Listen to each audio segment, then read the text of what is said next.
March 25, 1983, 9:47 p.m. The backstage of Pasadena Civic Auditorium was buzzing with energy, but in one corner, inside a small dressing room, a 24-year-old young man stood alone in front of a mirror. His hands were trembling, his breath was heavy, and there were tears forming in his eyes that he was desperately trying to hold back.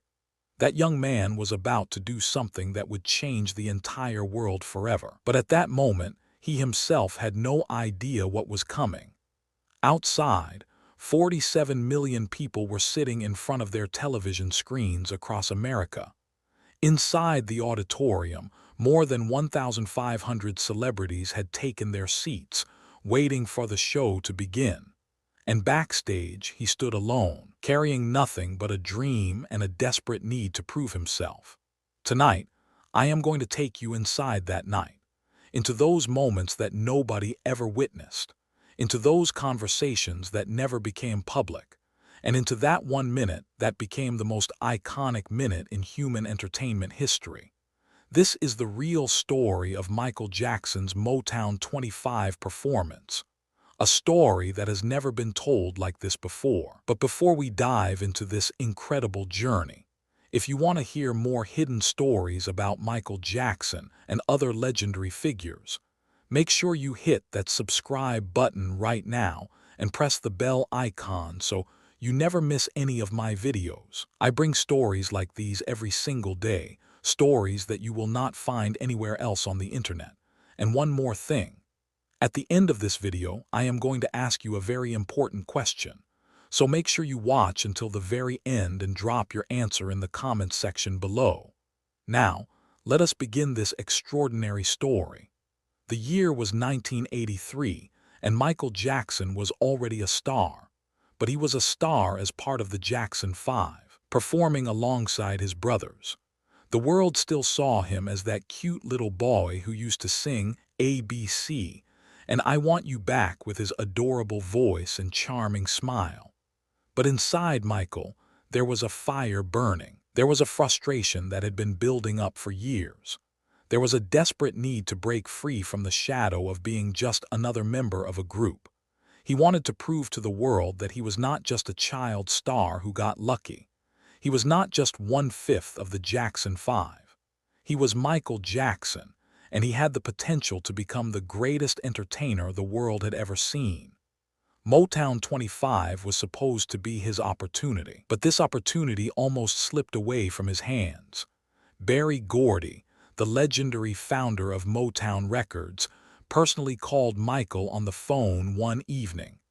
"Michael, this is the 25th anniversary celebration of Motown. We want the Jackson 5 to perform. It would mean the world to us and to all the fans who grew up with your music." Michael refused. Yes, you heard that right. Michael Jackson initially said no to performing at Motown 25. Why would he do such a thing? Why would he reject such a massive platform? Because he did not want to perform just as a member of the Jackson 5. He did not want to be introduced as one of the brothers. He wanted something more. He wanted something that was entirely his own, something that would separate him from everyone else. Berry Gordy called again. Michael refused again. Berry Gordy called a third time. Michael still said no. Then came the fourth phone call. This time Berry Gordy said something different. "Michael, if you agree to come, I will give you a solo performance slot. After the Jackson 5 segment, you can have the stage all to yourself. Just you, alone, doing whatever you want." There was silence on the other end of the phone. Michael's heart started racing. This was exactly what he had been waiting for, a chance to show the world who he really was.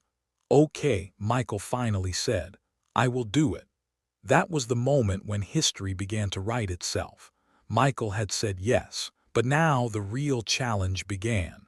What was he going to do in his solo performance? At that time, his solo album Thriller had already been released. Billie Jean was sitting at #1 on the charts, but he had never performed solo on a live stage before. He had always had his brothers beside him. He was given 4 weeks to prepare. And what happened during those 4 weeks was nothing short of a movie script coming to life. Michael started practicing in the garage of his family home in Encino, every single day. 14 hours straight, sometimes even more. His mother Catherine would walk into the garage late at night, well past midnight, and find her son still practicing, drenched in sweat, his feet bleeding from hours of dancing. "Michael, please go to sleep. It is 3 in the morning," she would say with concern in her voice. Michael would look at her with those intense eyes and smile softly. "Mom, I have to do something that nobody has ever done before. I cannot rest until I find it." Catherine did not fully understand what her son meant, but she could see something different in his eyes. A fire, an obsession, a madness that only true artists possess. Michael worked with his choreographer day and night, trying out hundreds of different moves and combinations, but nothing satisfied him. Every step felt ordinary. Every move felt like something someone had already done before. He wanted something new, something impossible, something that would make people question the laws of physics. One late night, Michael was watching television, flipping through channels mindlessly, when he stumbled upon a street performance. Some young dancers were doing a strange move where they appeared to be gliding backwards while their feet seemed to be walking forward. It was like they were floating on air. Michael sat up straight, his eyes widened. "That is it. That is it." The move was called the backslide in street dance circles, but the world would soon come to know it by a different name, the moonwalk. Michael spent an entire week trying to master that one move. He practiced until blisters formed on his feet and burst open. He practiced until his jeans tore at the knees from sliding across the floor. He practiced until his legs gave out and he collapsed from exhaustion. But he did not give up. He could not give up. This was his moment, and he was going to seize it no matter what it cost him. The official rehearsal for Motown 25 was scheduled for 1 week before the actual show. All the legendary artists arrived at the venue. Diana Ross, Stevie Wonder, Marvin Gaye, Smokey Robinson, The Temptations, The Supremes, and of course the Jackson 5. Everyone was excited. Everyone was practicing their numbers and making sure everything was perfect. But when it came time for Michael's solo performance rehearsal, something strange happened. Michael only showed basic choreography, simple moves, nothing special, and definitely no moonwalk. The director, Don Mischer, was confused and slightly concerned. "Michael, is that all you have planned, nothing else? No big moment?" Michael looked at him with a mysterious smile. "Don, just trust me. You will see everything on the night of the show." Don Mischer did not understand what Michael was planning, but there was something in Michael's eyes that made him decide not to push further. A confidence, a certainty, a knowing look that said everything would be okay. Michael did not want anyone to see his secret move before the actual performance. He wanted the world to witness it for the first time live. No rehearsals, no previews, no leaked information. This was an enormous risk. If the move did not work, if he slipped, if something went wrong, his career could be destroyed in front of 47 million viewers. But Michael trusted himself. He had practiced thousands of times. He was ready. The night before the show, March 24th, 1983, Michael sat alone in his bedroom at the family home. The house was quiet. Everyone else was asleep. He pulled out his personal diary from the drawer beside his bed and began to write. "Tomorrow night is the most important night of my entire life. I do not know what people will think. I do not know if that move will work on a stage that big. I do not know if I will slip and fall and embarrass myself in front of the whole world. But I know that I have to try. I have to take this risk. I have to show everyone who I really am." He paused, tears forming in his eyes, then continued writing. "Daddy always said that I am nothing without my brothers. He always said that I cannot make it on my own. Tomorrow I will show him. I will show everyone. I am something. I am somebody." He closed the diary, placed it back in the drawer, and lay down on his bed. He did not sleep that entire night. March 25th, 1983. The day had finally arrived. Pasadena Civic Auditorium was transformed into a palace of nostalgia and celebration. By 6 p.m., celebrities started arriving in their limousines. Fred Astaire, the legendary dancer whom Michael idolized since childhood, Diana Ross, who had been like a second mother to Michael, Richard Pryor, Quincy Jones, every major name in Hollywood and the music industry was there.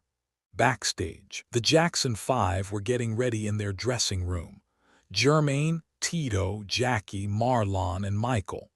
The brothers were laughing, reminiscing about old times, getting into the spirit of the celebration. But Michael was different. He was standing in a corner by himself, already dressed in his outfit. A black sequin jacket that sparkled under the lights, a single white glove on his right hand, a black fedora hat that cast a shadow over his eyes. Jermaine noticed his younger brother's unusual behavior and walked over to him. "Mike, you okay, brother?" Michael did not even look up. "Yeah, I am fine. You seem nervous, more nervous than usual. What is going on?" Michael remained silent. His eyes were fixed on some invisible point in the distance. Jermaine understood. Something was different about Michael tonight. Something big was about to happen. At 8:30 p.m., the Jackson Five took the stage. The moment they appeared, the audience erupted. Standing ovation, screaming fans, tears of nostalgia. They performed "I Want You Back." They performed "The Love You Save." They performed "I'll Be There." It was magical, it was emotional, it was everything the audience had hoped for and more. People in the audience were crying, remembering their youth, remembering the joy these songs had brought into their lives. The Jackson Five segment ended. The brothers took their bows, waving to the adoring crowd, and began walking off the stage. But Michael stopped. He turned around and walked back to the center of the stage. The audience was confused. What was happening? Was something wrong? Michael picked up the microphone. "I have to say that those were the good old days. I love those songs. Those were magic moments with all my brothers, including Jermaine." The audience clapped and cheered, but especially I like. He paused. The entire auditorium fell silent. The NEW songs. The lights went out, complete darkness. The audience held their breath. Nobody knew what was about to happen. A single white spotlight appeared, illuminating Michael standing alone in the center of the stage. His hat was tilted down, covering his eyes. His sequined jacket caught the light and scattered it across the auditorium like stars. Then the music started, that iconic bass line, those synthesized beats, that unforgettable rhythm. Billie Jean. Michael began to move. His body seemed to be possessed by the music. Every beat was matched by a movement. Every note was translated into physical poetry. He spun. He kicked. He grabbed his hat. He thrust his hips. The audience was mesmerized, but they still had no idea what was coming. The song reached the instrumental bridge. The music swelled. Michael walked to the center of the stage and stood still. The audience held their breath. And then it happened. Michael rose up on his toes and began to glide backwards. His feet appeared to be moving forward, but his body was floating backward as if gravity had decided to take a break for these few seconds. The moonwalk. Time seemed to stop. For about 4 seconds, Michael Jackson defied the laws of physics in front of 47 million viewers. The audience did not know how to react at first. Their brains could not process what their eyes were seeing. 1 second of silence. 2 seconds. Then the explosion came. The entire auditorium erupted like a volcano. People jumped out of their seats. People screamed at the top of their lungs. People grabbed their heads in disbelief. People burst into tears. Fred Astaire, the 84-year-old legend who had been dancing for over 5 decades, rose to his feet with tears streaming down his face. Backstage, Berry Gordy dropped his drink on the floor. Quincy Jones grabbed the person next to him and shouted, "Did you see that? Did you see that?" In the television control room, the director was screaming at his cameramen. "Close up, get a close-up on his feet. Zoom in." Across America, in living rooms and bedrooms and bars and restaurants, 47 million people sat frozen in front of their screens, their mouths hanging open, witnessing something that had never been done before in the history of entertainment. Those 4 seconds changed everything. Michael finished the performance with his signature move, standing on his toes with his arms spread wide, his head tilted back, basking in the thunderous applause that seemed like it would never end. He walked off the stage, and the moment he stepped into the backstage area, he was surrounded. His brothers grabbed him, hugging him, crying, patting his back. "Mike, you did it, brother." Jermaine was sobbing. Michael did not say anything. He was in a state of shock. His body was shaking. He had no idea what had just happened. He did not realize that in those 4 seconds, he had transformed from a former child star into the biggest entertainer on the planet. Celebrities started lining up to meet him. Fred Astaire pushed through the crowd and grabbed Michael's hands. "Young man, I have been dancing for 50 years. I have seen every great dancer in the world, but tonight, I have never seen anything like what you just did. You are not just talented, you are a genius." Michael's eyes filled with tears. Fred Astaire, his childhood idol, the man whose movies he had watched hundreds of times, studying every move. That man was calling him a genius. Diana Ross came next, wrapping Michael in a warm embrace. "Baby, you just changed everything, everything. The world will never be the same after tonight." Marvin Gaye, Stevie Wonder, Smokey Robinson. One by one, the legends came to pay their respects to the new king. But in the middle of all this celebration, Michael's mind was somewhere else. There was only one thought in his head. Did Daddy see it? What did Daddy think? Joe Jackson, Michael's father, was at the show. He had been sitting in the VIP section throughout the performance. When Michael performed the moonwalk, when the entire audience jumped to their feet in disbelief, Joe remained seated. He clapped politely, but his expression remained the same as always, cold, unreadable, emotionless. After the show, Michael found his father backstage. "Daddy, what did you think? Did you like it?" Joe Jackson looked at his son, the son who had just delivered the most iconic performance in television history, the son who had just become the biggest star on the planet. "It was good," Joe said flatly. "But remember, you are nothing without your brothers. Do not forget that." Michael's heart shattered into a million pieces. On the night when the entire world was calling him a god, his own father was telling him he was nothing. Michael went home that night, locked himself in his room, and cried until the sun came up. The next morning, March 26, 1983, Michael was awakened by his mother. "Michael, wake up. There is a phone call for you." "Who is it?" Michael asked groggily. "Barry Gordy. He says it is urgent." Michael picked up the phone. Michael, do you have any idea what happened last night?" Barry Gordy's voice was bursting with excitement. "What happened?" "NBC's phone lines crashed. 47 million viewers. It is the highest-rated program in television history. Every newspaper in the country has you on the front page. Every radio station is talking about you. Michael, you are not just a star anymore. You are the king of pop." Michael was silent. "Michael, are you there? Did you hear what I said?" "Yes, I heard you." Michael hung up the phone and walked to the window of his bedroom. He pulled back the curtains and looked outside. There were hundreds of people standing outside the gates of his family home. Fans, reporters, camera crews, news vans. Yesterday he was Michael Jackson, a member of the Jackson 5. Today he was the king of pop. In the years that followed, the impact of that night became undeniable. The Thriller album went on to sell over 70 million copies worldwide, becoming the best-selling album of all time. The moonwalk became the most imitated dance move in history, attempted by millions of people around the world. Michael Jackson became the most famous human being on the planet, recognized in every corner of the world. But whenever anyone asked Michael about the most important moment of his life, he always gave the same answer. Motown 25. Those 4 seconds when I did the moonwalk. That was the moment when I showed the world who I really am. But there is one secret about that night that almost nobody knows. In the moment when Michael was performing the moonwalk, something almost went terribly wrong.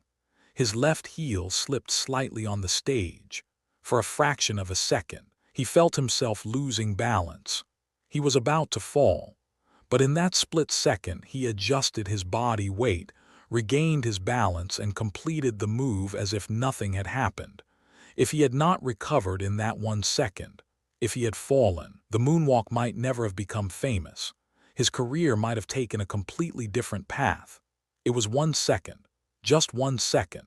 Sometimes in life, 1 second can change everything. For Michael Jackson, that 1 second did. Today, more than 40 years later, Motown 25 is still considered the most important moment in entertainment history. Those 4 seconds when Michael Jackson moonwalked across that stage did not just change dance. They changed culture. They changed music. They changed the entire entertainment industry. A 24-year-old young man who just wanted to prove something to his father ended up proving something to the entire world. But always remember this: Michael Jackson was not born overnight. Those 4 seconds did not come from nowhere. He practiced for 4 weeks, 14 hours every day. His feet were covered in blisters. His jeans were torn. His body was exhausted. When you see a successful person, you only see their success. You do not see the hard work.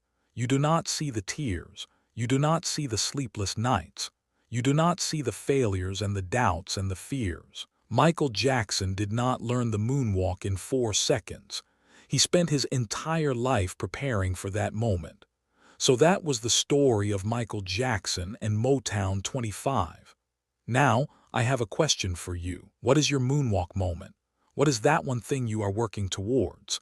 What is that dream you are willing to sacrifice everything for? Tell me in the comments below. I read every single comment and I would love to hear your story. If you enjoyed this video, please give it a thumbs up and share it with your friends and family. And if you have not subscribed yet, what are you waiting for? Hit that subscribe button and join our family. In my next video, I am going to reveal the real story behind Michael Jackson's death. What really happened on that tragic night? Who was responsible? What secrets have been hidden from the public for all these years? You do not want to miss that one, so make sure you turn on notifications. Until then, keep dreaming, keep working, and keep moonwalking.